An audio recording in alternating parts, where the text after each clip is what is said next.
Hey guys, it is my leak. Today is Thursday, May 12th, 2016, and I am back with the second installation of our 5 podcast series. For those of you who are just getting to this party, I am doing a 5 podcast business series brought to you by FreshBooks. Today's podcast is about rejection and dealing with it.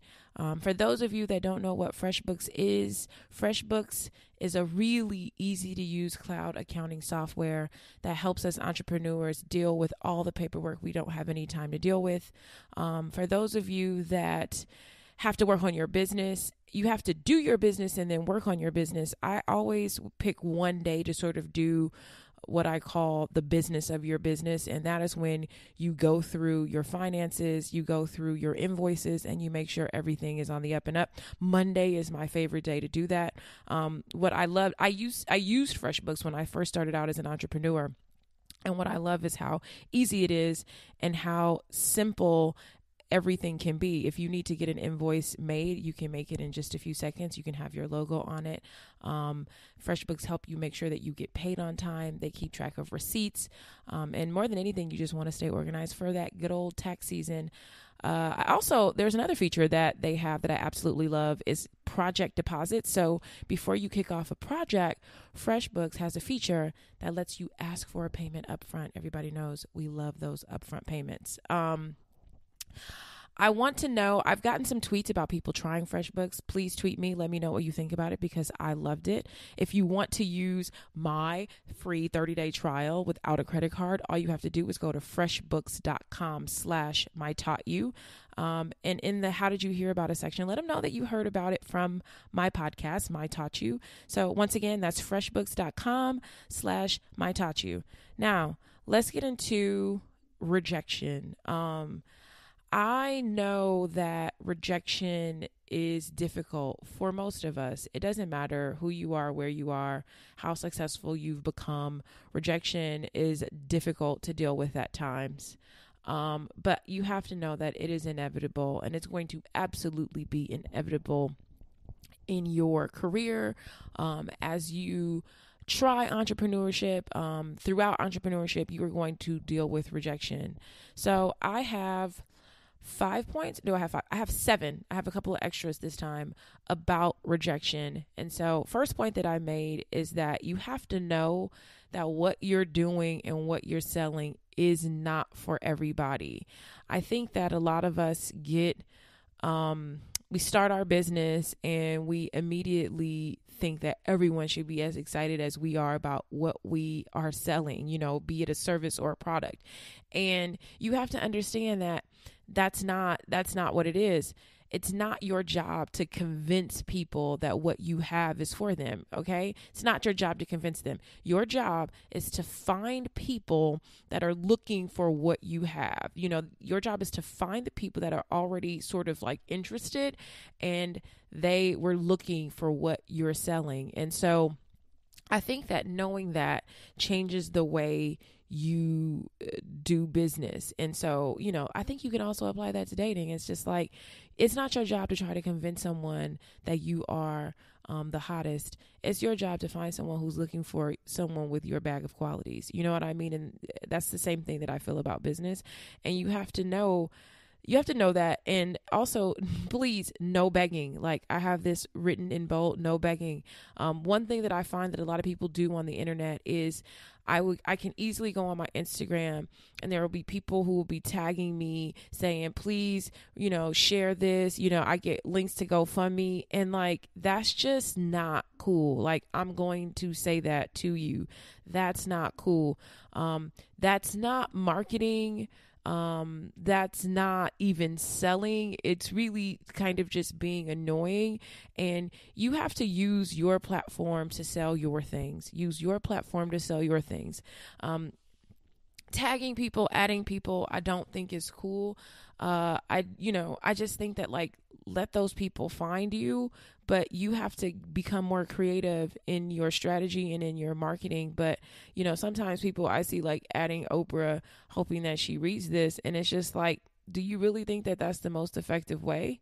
I can think of 15 other ways that you could try to get something to Oprah that's not like tweeting her. And in many ways, it just kind of feels lazy. And so I'm going to say it, and I know you probably won't like it, and that's okay, because I'm going to give you a e-hug. I'm going to give you a podcast hug, because this doesn't mean that I don't love you. Of course I do, but I just want you to try to do something the right way and to be effective in your approach. That is completely ineffective, and so it's very spammy. People will want to start to block you, and there is a way that you can confidently sort of share your thing. And what I have is try it if you like it, and feel free to share it. So sorry, I got tongue twisted on that. Try it if you like it, and if you love it, feel free to share it with your friends or something like that. You know what I mean? It's just like, there's a way that you can, encourage people to be your mouthpiece, but one thing that I do, so I don't do any of that sort of like Facebook buying of friends and Instagram friend buying, because it doesn't really allow you to properly measure your true engagement. I know that it's really enticing to want to have a lot of followers, but whenever you see people who have hundreds of thousands of followers and like 16 comments or even 100 comments, you know that that's not a true measure of their fan base. And so we all know that you can buy engagement. You can buy likes, but you can't buy engagement.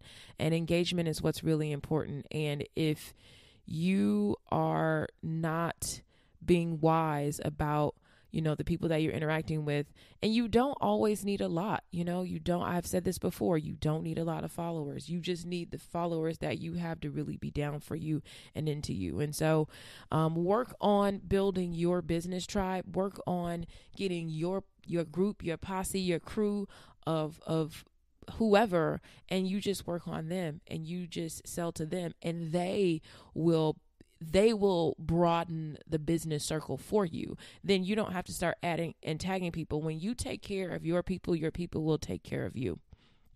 Second thing that I have is, once you've been rejected, either via email, in person, however you got the rejection, ask for feedback.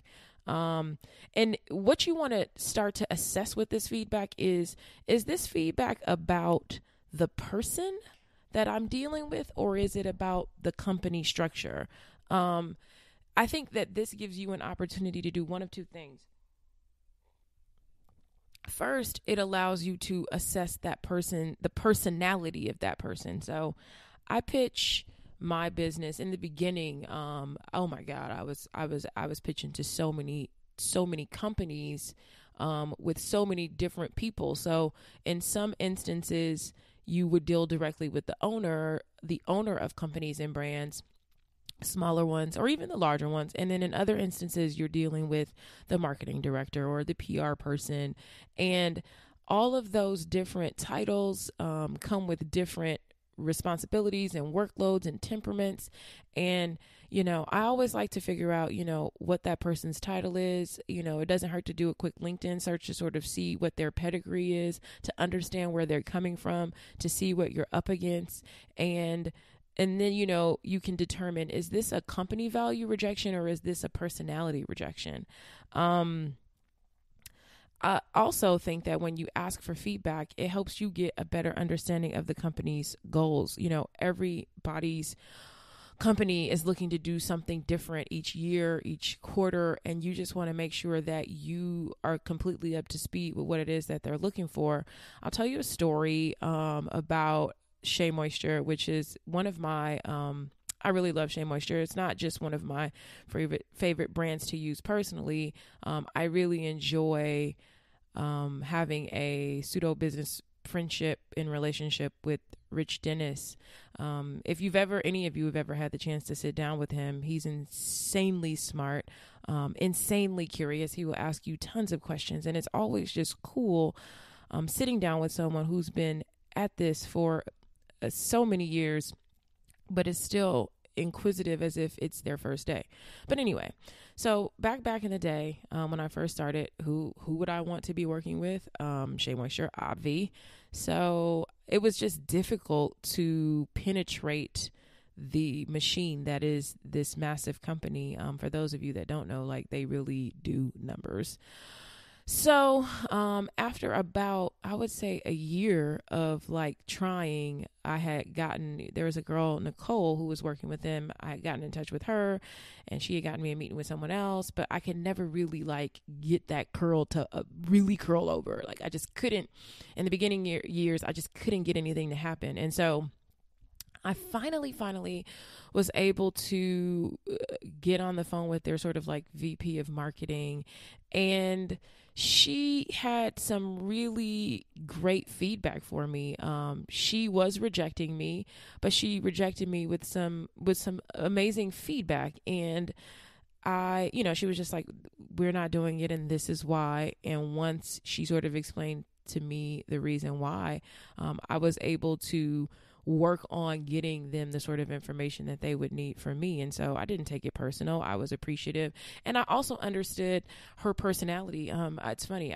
She emailed me just a couple weeks ago and just said, it's been such a pleasure working with you all this time.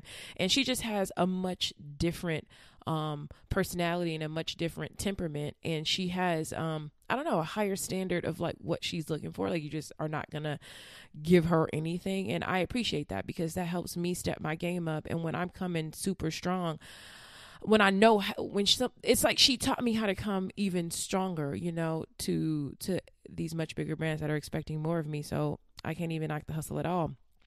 And it's interesting because I have worked with her on certain projects, and then I have worked directly with Rich, who is the owner, and his expectations are a little bit different. And so you just have to learn, when somebody tells you no, try to get some feedback, positively get some feedback. Not that kind of feedback where you kind of got your head tilted and your eyes are bulging and you just looking crazy. Like, what? The kind of feedback like, thank you so much. Is it possible, do you have a few minutes to talk with me about why you guys aren't interested? It'll just help me. Or, a quick email. Sometimes people don't want to talk to you on the phone. A quick email, ask them for a couple points. You'll find that helpful. The third thing is, I want you to start to think big picture while you're being rejected.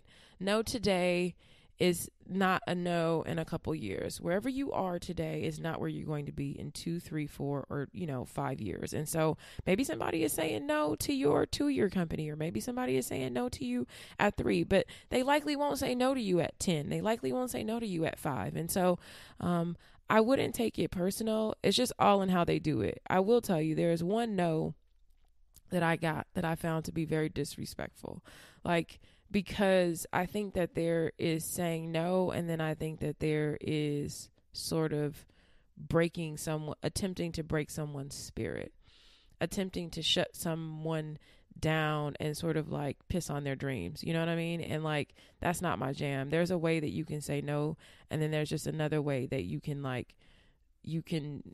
hurt somebody. And so I have had one company that I work with that I felt attempted to break my spirit, and that is the space in which I decide, you know what, I'm not going to do that again. So when someone or a company rejects you, please don't be rude. Please don't get an attitude if someone does not respond to you or say no. I see all the time where people are like, they'll write me to my Ask FM. Those of you who want to ask me questions, the ask is ask.fm/MyLeakTeal. But people will write me all the time and be like, I contacted this company, or I contacted this person X amount of times. She never wrote me back.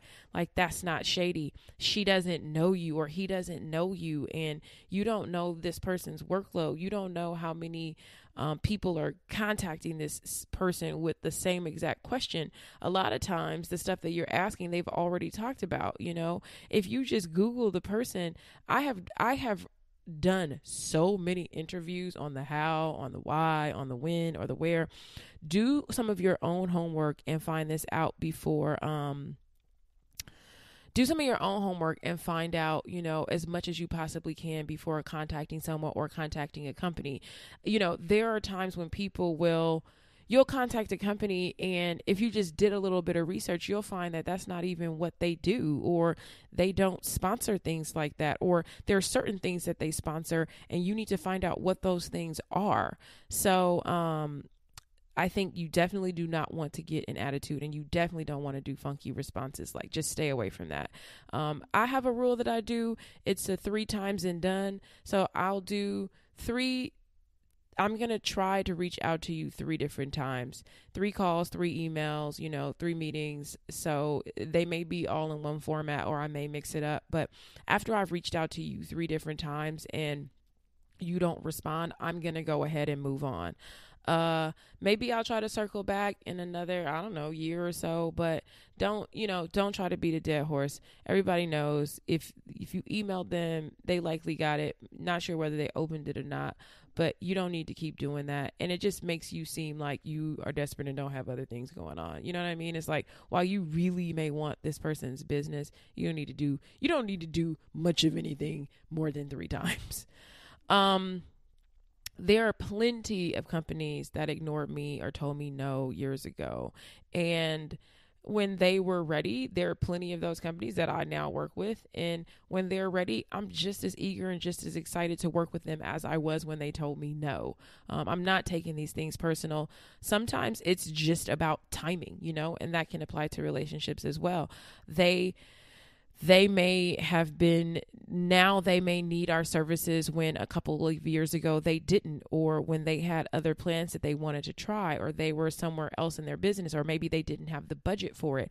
You guys have to understand that sometimes budgets get set like years in advance, or, quarters in advance. Like, we are already, Curlbox as a business is pretty much, we were done with our 2016 in roughly August, September of last year.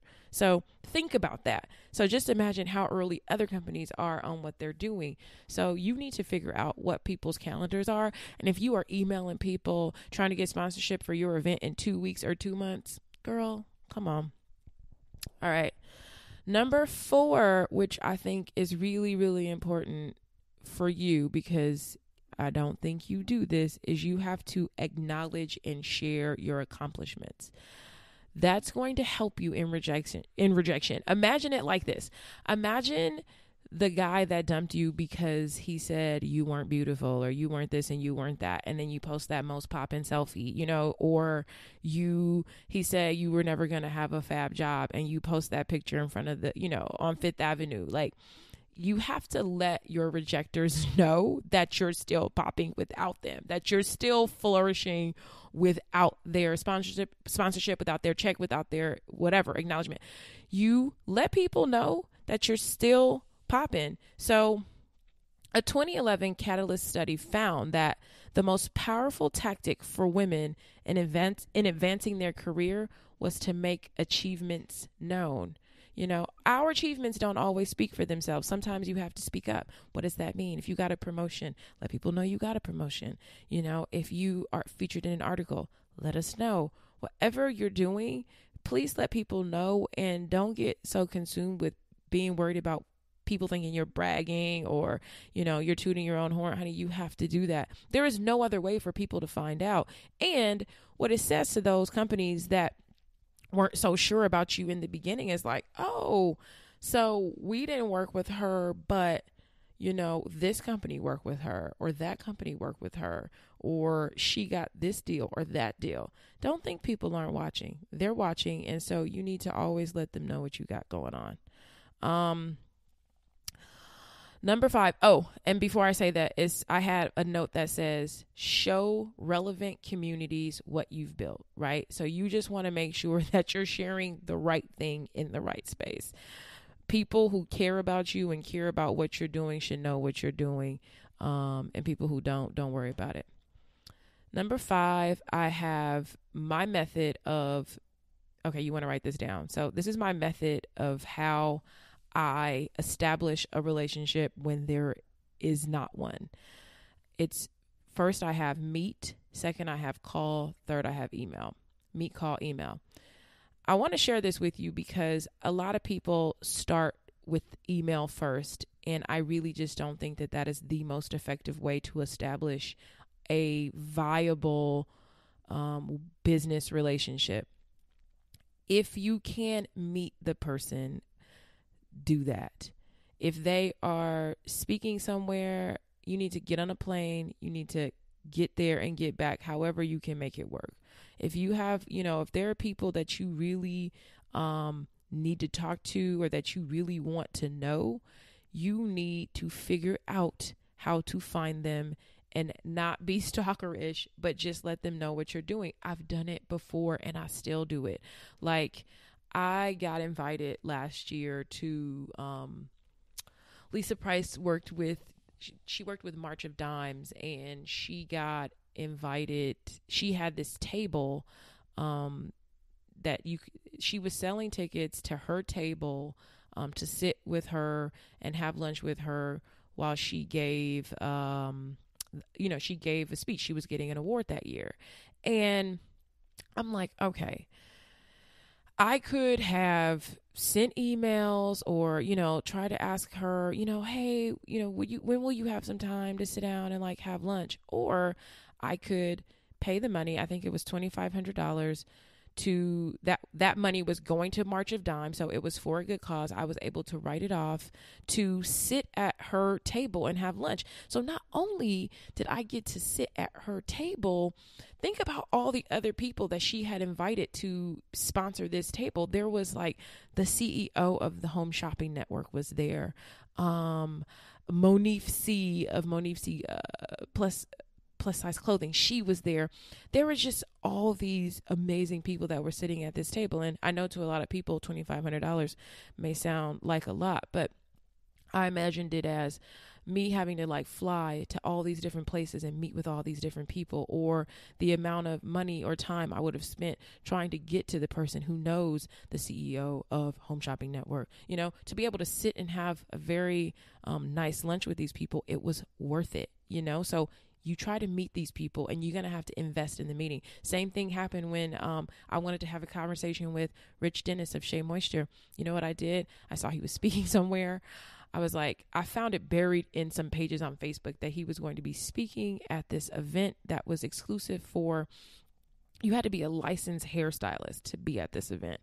So I had one of my friends who own a salon sign me up as a salon manager. Honey, you do what you got to do.